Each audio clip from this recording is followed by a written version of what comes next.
Fala galera, chegamos no quarto episódio do nosso Podnext. Eu tô aqui com o meu amigo, meu sócio, Marcel Acesso. A gente está recebendo um convidado especial, que é um amigo pessoal nosso, que a gente sabe que tem uma história aí inspiradora, que é amante dos carros igual a nós. E patrocinador do Podnext, né? E patrocinador, viu? Tem que respeitar. Hoje tem que ser com muito cuidado. Entra em primeira mão aí. Gente, a gente tá aqui com o Léo. Para quem conhece também, o Léo Vitrine, como é bem conhecido. Nosso amigo aí da Vitrine Rodas e Pneus. Léo, seja bem-vindo, meu amigo. Obrigado pelo convite, Marcel. Obrigado pelo convite, Ian. Vamos tentar contribuir um pouco pro Podnext. Show, legal demais. Cara, como a gente sempre começa aí contando um pouco da tua história, como é que começou essa paixão por carros que a gente sabe que você tem e como é que você introduziu essa paixão aí no meio dos negócios. Vamos lá. Me apresentar, Leonardo Sampaio. A gente é Vitrine Rodas e Pneus. A gente tem 12 anos de mercado. E falar um pouquinho do início Onde começou? Pronto, vamos lá. A gente começou inicialmente, o mais importante de tudo sempre é dar o pontapé inicial, né? É difícil de acreditar, mas a gente iniciou, a primeira operação que a gente fez foi de pneus originais de carros Aro 13, 14, 15, que é algo que hoje a gente nem atende tanto, não é nosso foco principal, mas foi lá que a gente começou a trabalhar e a gente começou a fazer a identificação de mercado, né? Leitura de mercado, que é um mercado muito bom, mas muito tumultuado, né? Então, e é um mercado que a gente via como não precisava de tanto conhecimento para você estar dentro desse mercado, então você não consegue agregar tanto valor. Sim. E aí um bom empreendedor vai fazendo a leitura de mercado, a gente foi adaptando para novas frentes, né? A gente começou a trabalhar inicialmente lá com a linha de esportivos, que até hoje a gente atende. Uhum. E aí depois, posteriormente, veio a linha de off-road, que é o que hoje a gente é especializado, vamos dizer assim, e tenta atender da melhor maneira possível, com uma mais vasta gama de produtos, tentando fazer sempre os projetinhos mais diferenciados aí no mercado. E eu lembro, Léo, também, que lá no comecinho, né? Eu acho que, assim, o que me chamou a atenção, né? Foi aquele teu primeiro, o Chrysler. Era um Mazda. O Mazda. O Mazda. Que acho que foi um dos primeiros que eu vi que tava com roda maior na época. Ele já era o que? Em 2011? Rapaz, Marcelo, ele era antes. Era tipo 2010. Na verdade, já que você tocou nesse assunto, vou falar para vocês que aquele carro foi praticamente o precursor de hoje a gente trabalhar com rodas e pneus. Na verdade, eu comecei a conhecer a turma de rodas e pneus atrás de rodas para aquele carro. Eu queria um modelo específico, não tinha, fui conhecendo uma pessoa e outra para conseguir trazer aquele modelo específico que eu queria e acabei conhecendo pessoas que fizeram acontecer o começo da loja ali, de começar a trazer opções que não tinha no mercado no Brasil para poder atender a turma aí, que tinha os mesmos anseios que a gente tinha, que eu tinha, que era a paixão por carro lá. E um projetinho também diferente, né? O Mazda que chamava ele atenção. ainda vai reaparecer. Ele está parado, mas com o tempo ele ainda vai Ainda tem esse carro, tem esse carro? Tenho esse carro, tá parado em uma oficina, tá em stand-by, mas ele vai aparecer. Vai voltar ativo aí, é isso aí. Aí tem que voltar aqui no podcast para falar que ele retornou. Léo, deixa eu te perguntar, hoje a gente sabe que você é sócio do Vitor lá, e eu queria saber assim, vocês já começaram juntos, sempre foi só vocês, teve outra pessoa? A gente já começou juntos, na verdade o Vitor já tinha um lava-jato na época, e eu era cliente dele. A gente tinha outros... A gente também era de amigos em comuns, então a gente já se conhecia e eu comecei a fazer serviço com ele lá.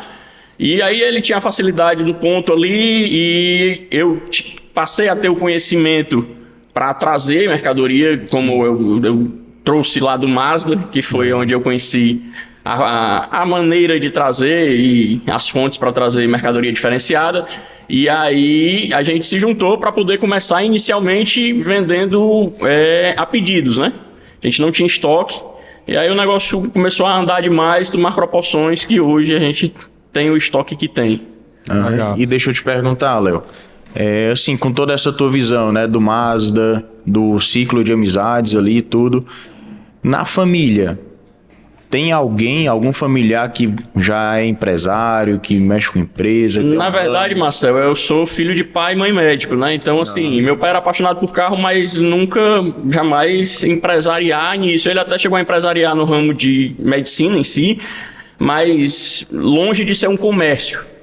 Porque comércio é um meio específico, né? Assim, então essa paixão realmente veio de mim mesmo. Eu sou engenheiro de produção, me formei durante a faculdade, fiquei naquele anseio se eu ia seguir aquela carreira acadêmica ou se eu ia para o comércio.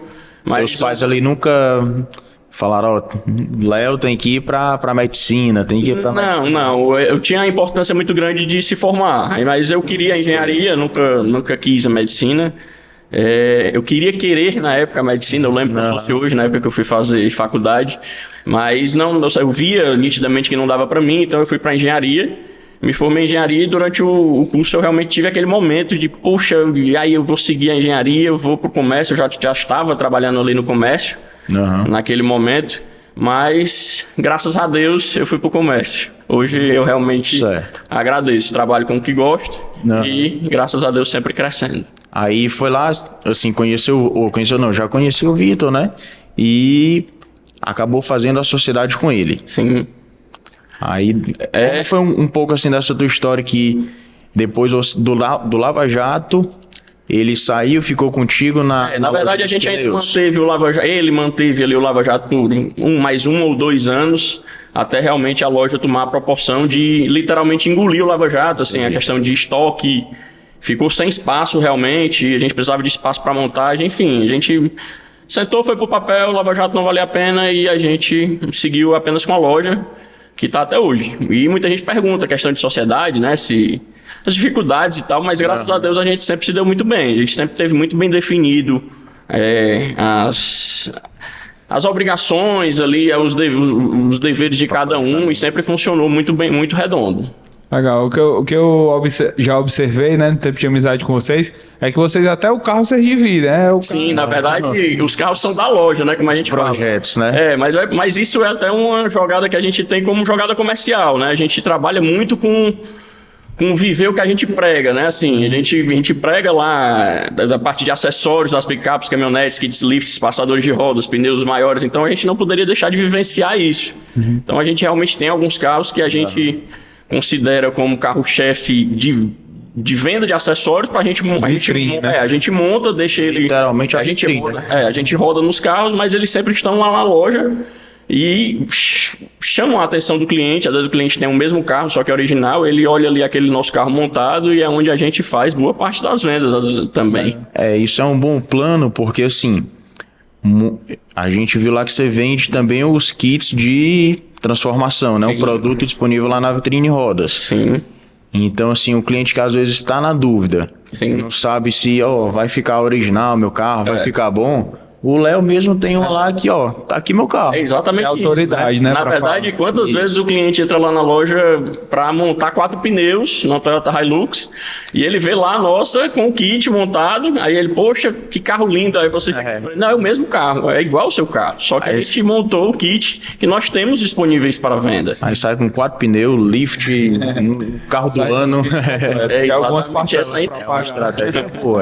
Léo, uma coisa que eu queria que você contasse, assim, você falou, né, que começou ali mais nos carros, enfim, carros baixos, carros esportivos, né, e eu sei que houve uma virada aí pro off-road, como você falou, é um carro-chefe, né, eu queria saber como foi, como é que se deu, como começou, conta aí um pouquinho pra gente. Ian, tudo é uma leitura de mercado, né, assim, a gente notou ali... 2012, 2015 ali ainda rodava bem a parte de esportivos, a gente montava bastante Mercedes, Audi, BMW, enfim, mas a gente começou a notar uma virada de chave do mercado, então coube a gente identificar essa virada de chave do mercado para acompanhar isso, né? Eu sempre acompanhei muito as modificações de fora, né, como a gente fala, e a turma já mexendo bastante em picape ali, em Jeep, rodas mais largas, kit de suspensão, e aí pneus Moody de medidas maiores, de rodas 20, etc. Enfim, e aí foi onde a gente identificou realmente que esse mercado ele venderia no Brasil, entendeu? Que existia essa lacuna. E também a gente começou a notar a venda de picapes e caminhonetes aumentando no Brasil. Até puxar um pouquinho aqui, eu vi recentemente uma matéria, eu não lembro exatamente a proporção, mas que tipo, hoje, 80% dos carros acima de 300 mil reais são picapes e caminhonetes. Então, quer dizer, é um cenário que a gente vê que o mercado de luxo deixou de ser um pouco de esportivos. Antigamente a gente falava de mercado de luxo, a gente falava de esportivos. Você já vinha a cabeça esportivo. Mas hoje tem super picapes aí que a turma tá comprando com valores acima dos esportivos. Sim. E com um número de vendas bem maior. Então, assim, você acaba segmentando para atender esse mercado que a gente vê o volume dele, né? E vocês primeiro tiveram um carro e equiparam, ou primeiro vocês pensaram no mercado e... A gente identificou que o mercado funcionaria e a gente fez lá das tripas coração, lá em 2015. Uniu as duas. Foi, a gente pegou o Troller, foi o primeiro projeto que a gente fez. Eu acho que o Troller foi o primeiro... O teu, se não foi o primeiro, acho que foi um dos primeiros a usar o Roda 20. Na verdade, foi o primeiro a usar a Roda 20 com pneu 35. No dia que a gente montou ele, a gente vendeu o jogo de roda que estava nele para um outro Troller e já montou um outro jogo no nosso carro. E aí daí foi que onde a turma... Porque assim, quando o cliente vê, gera a demanda. Às vezes eu vejo isso muito lá na loja. Às vezes eu mostro um jogo de roda que chegou, eu mostro ele na caixa, no mostruário. Ele não vende naquele dia. No outro dia eu monto num carro, tem 10 clientes querendo a mesma roda, porque ele viu o conjunto montado, né? É verdade. É porque é aquela coisa que a gente sempre fala, né? O cliente chega lá, quando ele vê o carro, assim, a gente tem um ditado lá que cliente bom é o cliente na loja. Né? Porque assim, o cliente no WhatsApp, o cliente é diferente quando ele chega. Ele sempre vai fazer, se aquilo ali brilhar os olhos dele, ele sempre vai fazer um esforço a mais, ele vai fazer o que for preciso para comprar, né? E é muito difícil você de fato levar o cliente para a loja, mas a gente tem um bom trabalho de captação, né? Via Instagram, hoje via carros na rua, hoje via network, via amigos de amigos, enfim, os grupos de carros que sempre estão vendo o que a gente monta para gerar a demanda, né? Legal. Léo, tu tocou aí no Instagram, né? Hoje a Vitrine tem quantos... O Instagram da Vitrine tem quantos seguidores? E acredito 112 mil. Na última vez que eu olhei, 112, 113 mil, algo em torno disso. Muito legal. Uma coisa que eu observei, né? Até que vocês com o Marcel, que assim... vocês são muito fortes em envio de rodas e pneus, né, para fora, né? E eu acredito que só aqui no Ceará, né? Sim, a gente passou um bom tempo montando toda uma logística de escoamento, né, vamos dizer assim, fechando contratos com transportadoras para ter melhores tabelas para poder conseguir atender aos envios, né? Assim, hoje a gente vende para estados que teoricamente não precisariam estar comprando da gente. São Paulo, Rio de Janeiro, assim, para todo o Brasil. Fora Nordeste a gente tem fretista, envia com 24, 48 horas, dependendo da região, e chega rapidinho. E sempre conseguindo manter um valor que seja interessante para o cliente mesmo, ele pagando frete. Sim, legal. Hoje, só uma pergunta também lá, hoje... Na Vitrine Rodas, né? O que é que tu considera mais forte, assim, questão de canal de vendas? Instagram. O Instagram. Agora sim, também é onde a gente perde o maior tempo de mídia, vamos dizer assim, né? O Instagram da loja hoje ele não deixa de ter stories, né? Todo Sim. Vocês investem bastante tempo nisso, né? Sim, com certeza. Inclusive, ele falando aqui, eu só fico lembrando dos stories, né? Alargador. Mas, Léo, outra pergunta, assim, eu lembro há um tempo atrás, já faz um bom tempo, que você falou assim, Ian, todos esses seguidores, eu acho que a Vitrine devia ter 40, 50 mil, e você falou assim, Ian, todos esses seguidores são orgânicos. Hoje vocês fazem um trabalho de tráfego ou realmente... Não, o trabalho de tráfego a gente faz em algumas publicações chave, né? Que a gente considera chave. Chega algum produto específico ali, a gente quer mostrar, a gente faz um tráfego pago. Mas, assim, o diário que a gente posta todo santo dia ali em stories e nas demais postagens é tudo orgânico. Legal. 100% orgânico. A gente não faz postagem, por exemplo, de algo... algum carro que não seja montado dentro por a gente, não tenha sido feito à venda por nós. Entendi. Cara, hoje, né, como é que tu enxerga o mercado do off-road? Assim, tu acha que ainda vai crescer mais? Tu acha que vai mudar para alguma coisa? Até porque em 2015 a gente teve um boom muito grande que foram os trolleys, né? A Vitrine, como a gente falou aqui, sabe, é campeão em venda de roda, acessório, tudo que envolve o troller. E com essa pergunta que o Ian fez, né? Fazendo uma por cima também. Com a parada da venda do troller, o que foi que tipo assim, a estratégia que a Vitrine usou também para atender e um outro público que possa vir? Na verdade, essa demanda que existia para o troller, ela não deixou de existir, ela apenas converteu para as picapes e caminhonetes, que é um mercado que realmente vem aumentando consideravelmente. Essa pergunta de como o Ian, assim, como eu enxergo o mercado de off-road hoje, eu paro para ver como está o mercado de picapes e caminhonetes no Brasil hoje. Que, como eu citei, realmente a gente vem vendo números cada vez maiores de vendas, né? Assim, se a gente for considerar 15, 20 anos atrás, uma picape ela era um carro exclusivamente feito para trabalho. Ela não tinha conforto, ela não tinha espaço, ela não tinha acabamento. Tecnologia. Hoje as picapes, como as picapes estão aí vendendo acima de 300 mil reais, vendendo picape à torta e à direita. Então, são realmente... eu considero como carros de luxo. Assim, a turma está utilizando elas como carro de luxo, as picapes e as caminhonetes, né? Sim. Léo, conta aí um pouquinho de algum projeto que tu fez, assim, lá de carro que marcou, que foi... Mais chamou a atenção, que foi aquele que também que deu mais aquele trabalhinho, mas ó, vou até o final para mostrar aqui pro público. Rapaz, eu acredito que as RAM, né? As RAM realmente são as que mais chamam a atenção. O Marcel aí o que eu diga. Talvez mais apaixonado do que eu. Pelas RAM, então realmente a gente montou alguns projetos, a do Marcel aí. A minha foi o Wrangler do Marcel também, um projeto muito diferenciado, que realmente está lá marcado no... tá fixado lá para chamar a atenção. Que inclusive o meu interesse maior por RAM só despertou também, como a gente tava falando aqui no podcast, quando eu vi a do Léo, né? Eu lembro quando você comprou ela, a gente foi até dar uma volta lá no PDD, eu olhei assim, eu falei, rapaz, o que o Léo quer com esse carro, né? Aí ele, Marcel, ó, tu vai ver o carro, espera, né? Aí quando surgiu aquela monstruosidade também. Mas é isso, eu até acho que assim, saindo um pouco do mercado da gente, mas vendo de maneira geral, comércio de maneira geral, a demanda é muitas vezes gerada por isso mesmo, pelo cara ver aquilo dali acontecendo, né? Tipo assim, eu até tava vendo uma outra reportagem, um cara falando que a maior demanda de um veículo é nas garagens de prédio.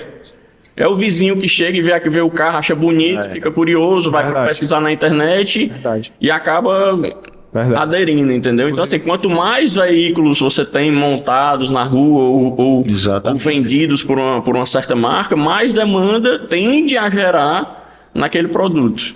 É tanto que a RAM, a gente até brinca lá na loja, né? Diz que é o nosso outdoor ambulante. Quem vê a minha RAM, muitos clientes falam, ó, tem uma preta muito parecida com a tua.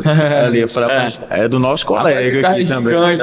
E quantas vezes já me falaram que viram uma RAM branca gigante, eu digo, vai fazer o Marcel. Nosso outdoor, é isso aí. Léo, hoje vocês têm uma sede, a sede lá, né, que é na Manuel Maia, e eu vi que vocês estão abrindo em Teresina, não é isso? Na verdade, Teresina não, Parnaíba. A história de Parnaíba é que a gente tem o Léo, né, meu xará, que é representante lá há 3 anos. Show. E é um cara que vende muito, um vendedor nato, tem volume de venda e ele sempre trabalhou com aquele delay ali de um dia ou dois, né? Assim, ele sempre vendeu muito trabalhando dessa maneira. Ele fecha a venda lá para entregar com 1 ou 2 dias e não tendo montagem lá. Então, assim, pelo volume que ele fez na região, justificava 100% a gente ter lá o estoque físico e um ponto de montagem para realmente ele alavancar ainda mais as vendas, que realmente a gente sabe que hoje, apesar de muitas vezes a gente consegue envio e o cara recebe, monta, enfim, mas com o estoque físico e você entregando o carro montado, você alavanca ainda mais o volume de venda, né? Sim, legal. Show de bola. Cara, uma questão que as pessoas sempre falaram que a vitrine é muito competitiva nos preços, né? Sim, cara, não tem como, lá é o mais barato, não tem como. E como foi que qual foi o mindset aí que vocês pensaram, tipo assim, cara, vamos trabalhar assim, eu vejo que vocês mantêm até... Ian, é volume, é barganhar com fábrica. Na verdade, não tem tanto segredo. O problema é porque é diferente a compra de 4 pneus, às vezes a turma quer trabalhar comprando o que vende. Sim, ele acha a venda ali de 4 pneus, ele quer comprar ali naquele momento, ele logicamente não vai conseguir a condição que eu tenho trazendo 60 pneus de uma medida, sim, botando dinheiro na frente para poder conseguir barganhar o valor e poder atender os clientes com um valor mais competitivo, né? Inclusive isso se dá também pelo volume de vendas que a gente já conseguiu fazer com os clientes, né? Legal. Eu vejo muito assim, né, que vocês são bem focados no volume mesmo, e quando você chega, você vê que toda a estrutura de vocês, ela é moldada ali para poder atender o cliente que liga, o cliente que pede, né, enfim, dos envios, né, e o que é que vocês pensam em relação a uma vitrine de passagem, né? Tipo assim, de uma loja de a gente tem esse sonho, Ian. Agora a gente sempre pensa muito, assim, não adianta a gente praticar isso, montar uma loja conceito, vamos dizer assim, que a gente ainda vai ter essa loja conceito, se isso for comprometer a condição que a gente consegue oferecer para os clientes. Total. Né? Então hoje a gente consegue de fato ter o produto certo, vamos dizer assim, com um bom gosto da compra, o pneu bonito, com um custo-benefício bacana, a pronta entrega, com uma condição de pagamento legal. Então, assim, não tem muito erro. O cliente vai lá na loja e sai com o carro montado. Eu quero oferecer isso numa estrutura ainda melhor, mas sem que isso afete essa condição que eu consigo oferecer para o cliente. Legal, porque isso é muito... Eu vejo assim, né? Às vezes as empresas, elas mudam o curso do que elas se propuseram a fazer por um sonho, ou talvez, às vezes, por um... enfim, o desejo ali de mostrar a marca, de crescer ali rápido, né? E acaba que muda o curso. E pensar esse outro lado. Quando você fez a empresa, você fez pensando em quê? Né? Eu e o Marcelo, a gente fala muito lá, cara, nosso negócio lá, claro que a gente sempre vai ter tudo, mas ter carro diferente. Sim. É o que a gente acredita que é onde a gente é diferente, nos carros que a gente tem no estoque, né? Então, às vezes, as pessoas, elas tentam mudar o propósito que elas foram criadas, né? Sem uma estratégia. Claro, né, que às vezes a gente está aberto a mudança, como você falou, eu comecei no carro esportivo, fui para o carro off-road. Por quê? Porque o mercado vai mudando. Mas o problema é que às vezes a vaidade vai na frente, né? E aí acaba mudando o cenário, né? Esse sonho, ele nunca saiu de cena. Inclusive, já que a gente citou até do Mazda, esse sonho inclui, inclusive, ele dentro da loja conceito. Legal. Mas é uma coisa que a gente não tem a pretensão de botar os pés pelas mãos para fazer. A gente sabe que vai acontecer. Mas a gente está investindo ainda em novos produtos, em novas medidas, em mercadoria em si, antes de ter essa loja conceito e acabar não conseguindo oferecer para o cliente a condição que a gente consegue oferecer hoje. E ainda mais agora que a gente também acompanha muito o mercado de pneus, né? Tanto na linha de esportivo como no off-road. E a gente viu uma tendência, um aumento gigantesco, aliás, questão de marcas, modelos, medidas, né, nesses últimos anos. Então, assim, Léo, deve ter sido para ti um trabalho ter que estudar tudo aquilo ali para poder oferecer para o cliente, né? Porque a gente também é muito ligado no off-road e quantas vezes a gente já viu o Léo testando um pneu e falando, esse daqui é bom, esse daqui eu comprei, mas não dá, né? Então, tem que ter todo esse estudo até tu chegar no cliente e falar, esse aqui pode comprar.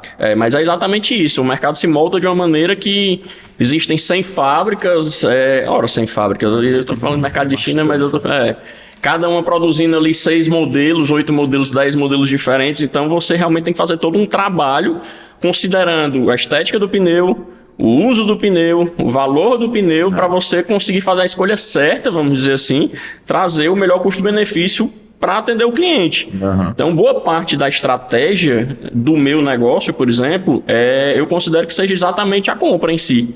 Porque se eu trouxer o pneu X e o meu concorrente trouxer o pneu Y mais bonito e com um custo melhor, o pneu dele vai se sobressair e vice-versa. Então, a boa parte da estratégia está exatamente aí, na escolha certa dos produtos, modelos de rodas, medidas de pneus, modelos de pneus. Legal. Show. Eu falo muito com o Marcelo lá, né, que eu acho que o maior gargalo, assim, para loja de carro, acho que todo negócio tem a parte linda que a gente ama fazer e tem aquela parte que é mais delicada, né? E eu acho que na loja de carro, né, que é o nosso caso, tem 3 pontos. Primeiro ponto é garantia. É muito delicada a questão de garantia, porque hoje a gente tem uma legislação que, infelizmente, ela não é tão justa. Se ela se aplica para um carro 2022, 2023, da mesma forma que ela se aplica para um carro 2008. Então, assim, o carro é um produto que tem componentes de diversas formas. A gente tem ali documentação, porque a gente fica ali refém um pouco do Detran, né? E a outra parte é o quê? Terceiro? Foi garantia. Documentação, garantia. Enfim, a outra não está sendo muito importante, não, porque eu não lembro aí. Não, e é mais aquela parte ali do administrativo e operacional também.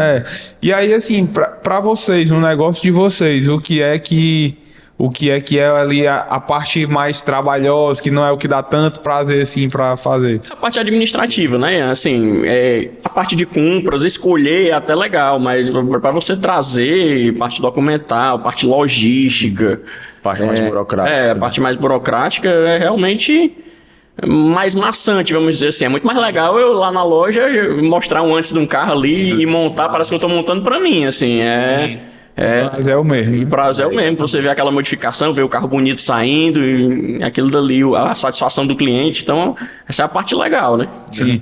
Lá vocês dividem como? Vocês têm essa divisão lá na sociedade de vocês?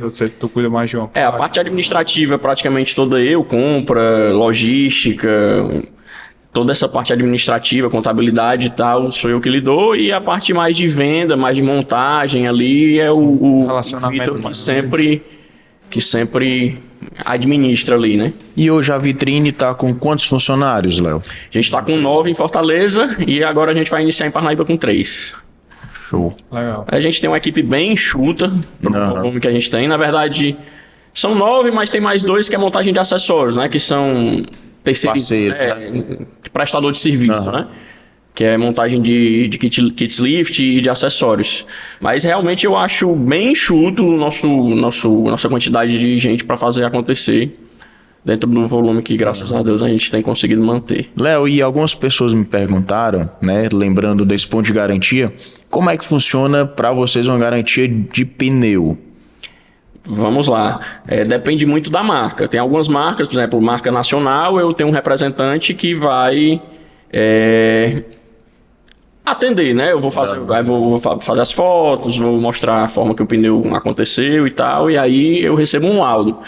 E pneus importados, eu tenho 2 formas de comprar. Eu tenho uma forma que eu consigo barganhar um pouco mais, mas eu fico com a responsabilidade. Assim, em caso de acontecer uma garantia, eu quem arco, caso seja procedente. Vitrine Quem arca, mas direto assim, pro cliente. isso está considerado ali na hora do custo da compra, do volume de pneus. Às vezes você recebe até uma bonificação de 1 ou 2 pneus ali, já considerando algum possível garantia, mas isso num volume altíssimo de pneu. E dependendo da forma, também no próprio importado, você consegue... É porque depende muito da fábrica. Você consegue mandar para a fábrica mesmo à distância. Ele lauda o pneu, você mostra todos os detalhes para poder ser feita a garantia. Pegando até esse gancho aí do importado, né? Muitas vezes o pessoal... Acontece muito lá, tenho muitos amigos lá, eu mando muitos pra lá, muitos amigos que me ligam, ei, eu tô precisando comprar pneu e tal, onde é que eu faço? Não, lá na vitrine. E aí o pessoal, sei lá, já pegou um preço de um pneu nacional que é bem mais caro, aí pergunta, rapaz, esse pneu é remold, esse pneu não sei o quê. E tal, não, cara, é importado. Fala aí um pouco aí qual é essa diferença, como é que funciona. Essa diferença, ela hoje se reduz a nada, porque usualmente hoje os pneus importados, a gente fala sem medo que ele tem o mesmo uso de um pneu nacional. Tanto é que hoje não entra mais no Brasil pneu se não for imetrado, existe toda uma política por trás para para controlar isso. Usualmente não vai ter diferença, mais a questão de valor que normalmente se consegue manter com o pneu importado ainda. Porque realmente também está subindo frete marítimo aí por conta dessas guerras. A gente acha que não altera, né? Que não atinge a gente, mas tá lá os navios mudam a rota, passam 15 dias a mais no mar, muda a sua logística inteira. Eu comprava um pneu para chegar com 40 dias, hoje chega com 60, porque o navio tem que fazer uma volta maior e o custo do frete marítimo sobe, a gente está vendo o dólar subindo, enfim, toda uma política que mexe. No caso, a tua compra hoje é em dólar. Apesar de que hoje eu já recebo a mercadoria nacionalizada, mas ela é referência ao dólar. Eu fecho com a fábrica numa tabela de valores dolarizada. Isso para pneus importados, né? Sim. Que é o teu maior... o maior volume. Foi até o que já foi até citado aqui no Podnext, né? Dessa questão, assim, empresarial. A gente tem que ver o que está acontecendo lá fora, que uma hora ou outra acaba respingando aqui. Sempre vai respingar aqui, né? Não tem como, assim. Porque, a gente tem que ficar atenado até nisso. Abastecimento, eu brinco muito lá na loja que, assim... Por eu ser engenheiro de produção, eu tenho uma obrigação de ter o controle um pouquinho ali do meu custo financeiro para ter o estoque que eu tenho, de todas as medidas, mas eu já sei que eu não consigo lidar com perder a venda por não ter um produto que era para eu ter. Então, assim, eu trabalho com uma margem de segurança um pouco maior. A gente teve a pandemia aí para nos ensinar também, que principalmente para mercadoria importada, coisas podem acontecer. Então, eu realmente trabalho ali, principalmente com as medidas que vende mais. Eu tenho todo um estudo ali de pneus específicos que vende mais, com um estoque um pouco maior do que eu precisaria para não faltar. Não, isso é de verdade, uma característica que eu vejo muito lá no Léo. Meu irmão, ele pode focar em qualquer coisa, mas estoque, meu amigo, eu tô descarregando lá, descarregando alguma coisa. Eu tento sempre ter a pronta entrega. Se eu vou trabalhar com espaçadores de rodas, eu tenho que ter todos de todos os tamanhos toda hora. Se eu vou trabalhar com kit lift, eu tenho que ter todos de todos os tamanhos toda hora. Se eu vou trabalhar... É uma estratégia até do cliente na hora que ele vai pesquisar. Às vezes a gente já escutou algum cliente dizendo: rapaz, o fulano de tal disse que eu viesse logo aqui porque aqui tem várias opções, e aí eu testo, eu vejo, eu comparo e saio com o carro montado. E quando o cliente já tá lá, né, se torna... Total. A venda se torna mais fácil. Se eu jogar a chave do portão pra fora, só sai trocado. Isso aí. Mas Léo, como é que começou a questão aí da transformação das caminhonetes? Conta aí pra gente. Ian, é um mercado relativamente novo, né? As fábricas começaram a produzir esses kits para remodelagem, vamos dizer assim, atualizar as picapes, e é uma coisa que realmente rodou porque... É interessante, né? Até algumas lojas de carro estão sempre fazendo, porque o carro... É legal. O carro fica novo, realmente, visual...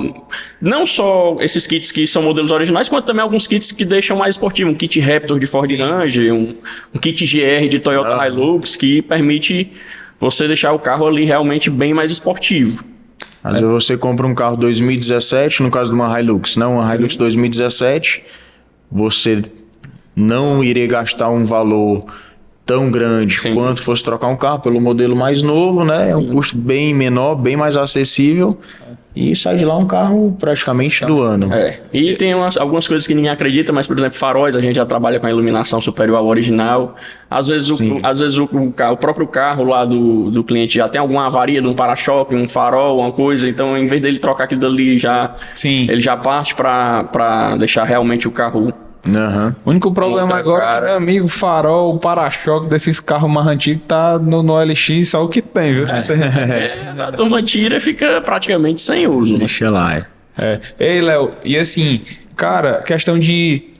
eu tava até vendo a Hilux nova, né? A mais completa, ela tá vindo com um paralamazinho, né? o alargador de paralama. Meu Deus, esse carro é só presta e passar lá no Léo, porque se não for, meu amigo, a bicha é feia demais. Mas graças a Deus, às vezes as fábricas ajudam a gente. Porque a gente olha essa RX Plus ali, ela precisa realmente passar lá na loja para montar um pneuzinho maior e um espaçador de roda. Porque a forma que ela vem... Você que comprou esse RX Plus, o carro é lindo. Agora só se botar uma rodinha maior, um pneu maior. Passadorzinho de roda. É que nem o próprio Troller, né? Você pega o Troller original.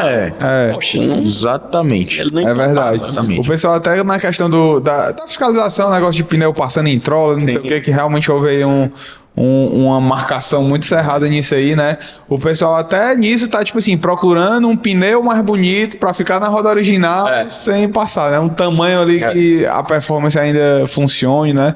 Então, realmente eu acho que é um mercado aí que veio pra ficar, né? Não tem como. E aí, nesse meio termo, como é que ficou a questão dos esportivos hoje, assim, lá na vitrine, roda, pneu? Eu tenho toda a parte de rodas, pneus para toda essa linha de esportivos, mas ela não tem o mesmo volume de venda que eu tenho de picape. Enquanto eu monto um carro desse por semana, eu monto 5 picapes por dia. É realmente a formatação do mercado.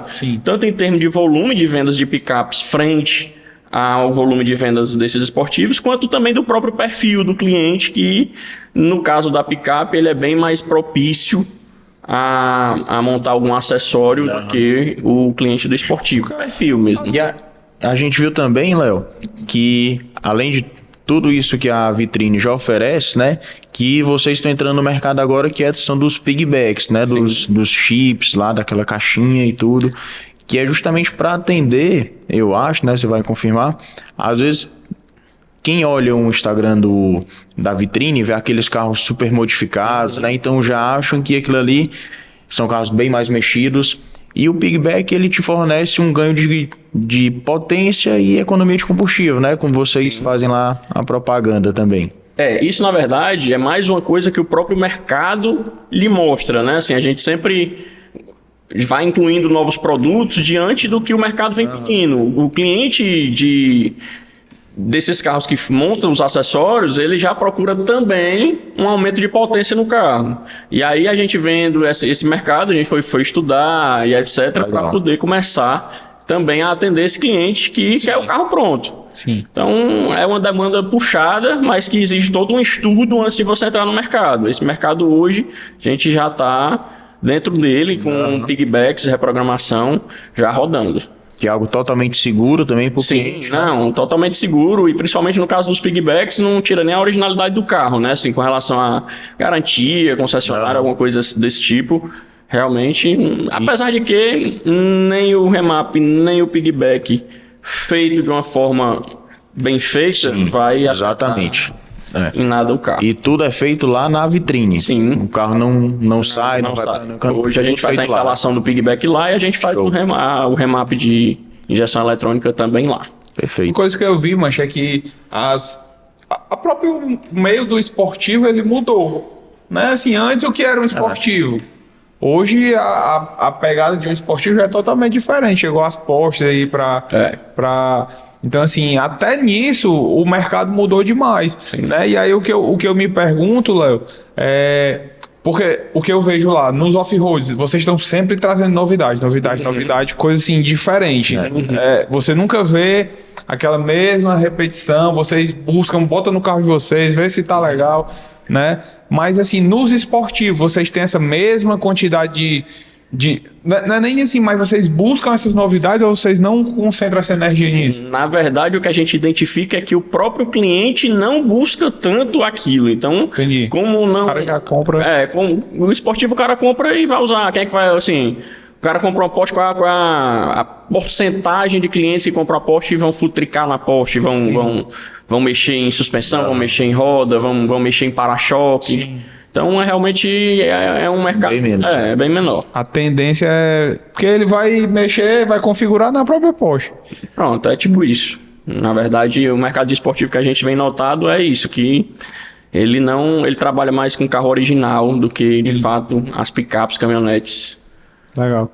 Ei, Léo. Muita gente já sai da concessionária e já vai lá na vitrine, né? Marcel, eu fico Já pensando... viu várias assim lá. Eu fico pensando quantos carros a gente já pegou na concessionária para o cliente não foi nem receber o carro na concessionária, 0 Falando quilômetros. nisso, vocês vão na concessionária Muitas montar vezes. o carro. Quantos Trollers na época, quantas Hilux, Ford Ranger agora...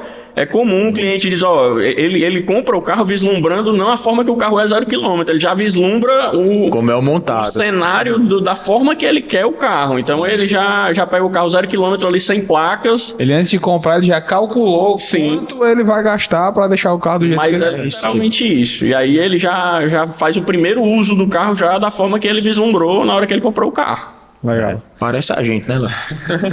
Tipo isso. O problema é que a gente gosta um pouquinho mais dos carros mais Não sei se eu faria isso.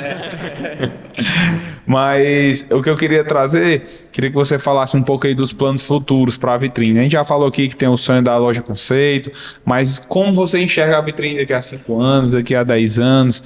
Fala aí pra gente o que é que queima aí no coração de vocês. E a gente vai tentando formatar o negócio cada vez mais fácil de atender o cliente, né? Assim, a gente tem projeto de um depósito, assim como se fosse um galpão, apenas para armazenagem, com organização maior de todas as medidas, todos os modelos de rodas.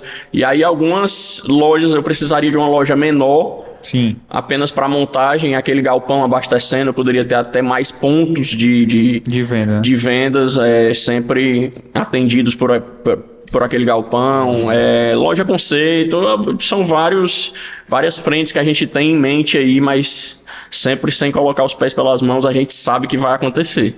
E Léo, cara, assim, a gente falou muito sobre comércio, né? Comércio sempre tá ligado a vendas, né? Eu bato muito lá na loja que, gente, a nossa profissão aqui é vender, a gente tem que vender da melhor forma. Como é que você faz lá no seu time de vendas? O que é que você acredita no comercial lá? Eu acho que toda profissão vem evoluindo, né? E o bom vendedor, que era aquele cara que antes ele convertia a tua demanda em vendas, quer dizer, o cliente chegava na tua loja e ele atendia, o cliente fechava a venda. Sim. Hoje eu acho que esse bom vendedor, ele precisa mais do que isso. Ele precisa gerar para o cliente uma imagem de confiança que o cliente vai fazer a captação do cliente, trazer para a tua loja e realizar a venda, né?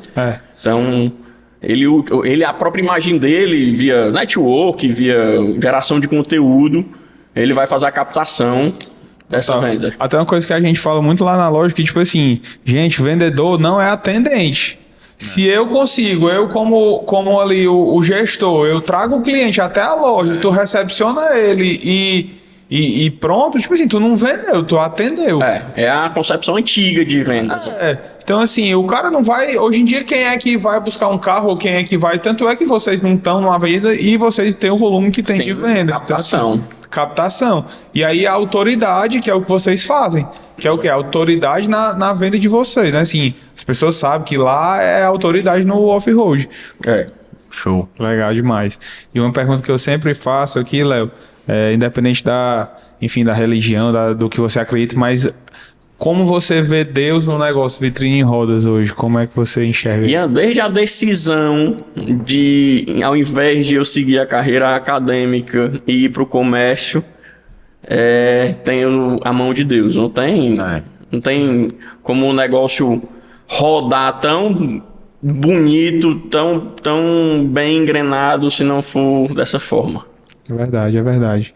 Show. É isso aí, a gente está chegando aqui no fim, né, do nosso PodNext. Foi realmente um prazer receber o Léo, ter um pouco mais aí do conhecimento dele, saber, né, coisa assim que a gente tá dentro do nosso dia a dia aqui, são conversas que a gente tem, a gente senta lá na mesa dele, De forma mais informal, né? Isso aí. Mas é isso, cara. Dizer que foi um prazer receber você aqui, que a gente realmente é admirador lá da vitrine, do negócio mesmo, assim, como traz de novidade, como se importa, né, da integridade do sucesso negócio. Vocês também. Eu que agradeço demais, tanto o convite, quanto ter vocês, tanto como amigo, como cliente, são apaixonados por carro como a gente. Continue nos patrocinando, viu? É isso aí. Pode deixar, porque realmente, modéstia à parte, com vocês dois, sempre a gente teria que acreditar, não tem outra Amém. forma. Não, obrigado. Glória a Deus. Agradeço. Tamo junto, meu amigo. Um abraço. Valeu, Léo. Valeu, Ian. Valeu, Marcelo. Valeu, meu amigo. Tamo junto.